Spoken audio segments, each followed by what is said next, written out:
Anak bapak pun banyak. Kenapa cuma bilang satu? Harta bapak, aset sudah tidak ternilai. Kenapa bapak bilang cuma 10 sampai 15 juta rupiah saja? Senyum agak getir, sang pengusaha menjawab, kau benar nak. Umur saya kalau jumlahnya sih memang 65 tahun. Tapi dari 65 tahun umur saya itu, rasa-rasanya baru 7 tahun yang ada artinya di sisi Allah.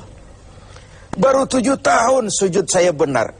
Baru 7 tahun saya laksanakan perintahnya, saya tinggalkan larangannya. Sisa umur yang lain habis kelabu warnanya, penuh dosa dan keingkaran. Saya katakan umur saya coba 7 tahun. Anak, kau juga tahu anak saya banyak.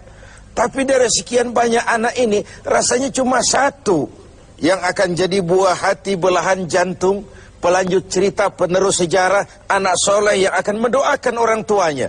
Yang lain susah diurus anak saya itu. Oh gitu toh. Iya.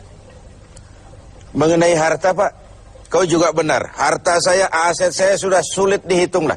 Pabrik di mana-mana, di tiap bank hampir ada deposito saya. Tapi dari sekian banyak harta itu yang saya ingat, baru sekitar 10 sampai 15 juta yang saya belanjakan di jalan Allah. Saya sumbangkan masjid, saya bantu pesantren, saya bantu yatim piatu. Dan itu yang akan jadi milik saya yang sebenarnya. Yang akan saya bawa menghadap Allah. Saya bawa ke alam kubur. Yang lain akan jadi rebutan ahli waris sesudahnya. Jangan-jangan orang tua tadi adalah kita-kita ini. Jangan-jangan kita-kita ini adalah orang tua tadi. Tapi yang pasti, jangan sampailah kita seperti orang tua tadi itu. Dari sekian banyak umur yang diberikan, berapa yang punya nilai di sisi Allah? Dari sekian banyak anak titipan Allah kepada kita, berapa yang akan jadi anak soleh, buah hati, belahan jantung, pelanjut cerita, penerus sejarah? Dan dari sekian banyak harta kita, berapa yang sudah kita belanjakan di jalan Allah, yang artinya akan jadi milik kita yang sebenarnya? Banyak ketidakadilan yang terlepas dari pengadilan dunia. Sering orang-orang yang berbuat kebaikan tidak mendapat perlakuan yang pantas di dunia ini. Sering kehidupan jadi rancu. Yang benar dikhianati, pengkhianat dibenarkan. Yang tuntunan dijadikan tontonan, yang tontonan malah dijadikan tuntunan. Untunglah ada akhirat. Bukan sekedar melepas diri dari ketidakberadayaan kita menghadapi sistem. Tapi cermin bahwa tidak satu ketidakadilan yang bagaimanapun kecilnya yang terlepas dari pengadilan dunia akan terlepas juga di pengadilan akhirat nanti. Inilah keadilan. Karena itu pada jumpa kali ini saya ingin menyampaikan sebuah hadis tentang apa yang harus kita pertanggungjawabkan di hadapan Qadhi Rabbul Jalil nanti. Sebuah hadis menyatakan, lan tazula qadama 'abdin yaumal qiyamah hatta yus'ala an arba'i khisalin.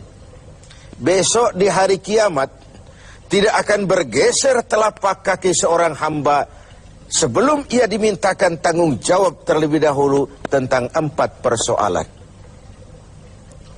Apa yang 4 itu? Pertama, an umrihi fima afnahu. Umur yang diberikan kepadanya akan dimintakan tanggung jawab kelak. Di mana umur itu dihabiskan? Diberikan umur 30 tahun kah, 40 tahun, 50 sampai 70, 100 bahkan. Sejak kita akil balik sampai ajal datang merenggut nyawa, di mana umur itu dihabiskan? Kita sering main-main, padahal waktu berjalan terus. Kita sering lalai dan lupa, padahal malaikat maut tidak pernah lalai dan lupa. Seorang Nabi Yakub alaihissalam, seketika akan ajal, beliau menanyakan, kalau saya ajal kenapa tidak diberitahu lebih dahulu? Kata malaikat maut, sudah diberitahu. Loh, bagaimana caranya diberitahu? Perubahan yang terjadi pada fisik kita adalah pemberitahuan. Uban yang bertabur, mata yang mulai lamur, pendengaran yang mulai kabur, itu semua pemberitahuan agar kita mawas diri. Umur akan dimintakan pertanggungan jawab. Di mana umur itu dihabiskan? William Shakespeare memang pernah bilang, waktu hidup itu singkat. Tahu-tahu baru saja zuhur, tahu-tahu sudah asar. Baru saja asar, tahu-tahu sudah maghrib. Yang kemarin anak-anak, tahu-tahu sudah punya anak. Tahu-tahu, tahu-tahu, dan tahu-tahu. The time of life is short, kata Shakespeare. Waktu hidup itu singkat betul. Namun waktu yang singkat akan terasa ada manfaatnya kalau kita bisa memanfaatkannya dengan yang sebaik-baiknya. Apalah umur panjang kalau cuma untuk menimbun dosa dan kesalahan. Lebih baik umur yang panjang tapi untuk mengkoleksi berbagai kebajikan. Inilah makna ucapan Nabi, khairukum man tala umruhu wa hasuna amalu. Yang terbaik di antara kamu orang yang panjang umurnya dan banyak juga kebaikannya. Umur ini yang sering kita berleha-leha menghabiskannya untuk sesuatu yang tidak punya nilai, kelak akan dimintakan tanggung jawab di hadapan Allah Azza wa Jalla. Lalu yang kedua, wa an syababihi fima ablahu. Masa muda, pernah diberikan umur muda. Di mana dihabiskan umur muda itu? Hura-hura atau untuk sesuatu yang bermanfaat? Seringkali kebaikan Allah itu kita pandang dari sudutnya yang materi. Allah itu baik kalau kita punya harta yang banyak, tanah yang luas, pabrik yang di mana-mana. Sementara kalau cuma sekadar itu kebaikan Allah, terlalu sedikit orang yang mendapatkannya. Padahal kebaikan Allah tidak pernah berhenti dan meliputi seluruh makhluk yang hidup ini. Karena itu pada kesempatan jumpa sore ini, saya ingin mengajak kita melihat kebaikan-kebaikan Allah dalam bentuk yang lain. Bahwa kita diberikan harta yang banyak, itu kebaikan Allah. Diberikan tanah yang luas, itu juga kebaikan Allah. Diberikan perusahaan, pabrik di mana-mana, itu juga kebaikan Allah. Tapi tidak terbatas kepada itu. Ada kebaikan-kebaikan yang non-materi, yang malah justru itulah esensi kebaikan itu. Mari kita renungkan sebuah hadis di mana baginda Rasul bersabda, arba'atun man u'tiyahunna faqad u'tiya khairat dunya wal akhirah. Ada 4 hal. Siapa yang oleh Allah diberikan keempat hal ini, sungguh dia telah diberikan kebaikan dunia dan sekaligus kebaikan akhirat. Kebaikan dunia juga kebaikan akhirat. Ini berarti belum tentu yang baik di dunia menurut kita akan berbuntut baik juga di akhirat.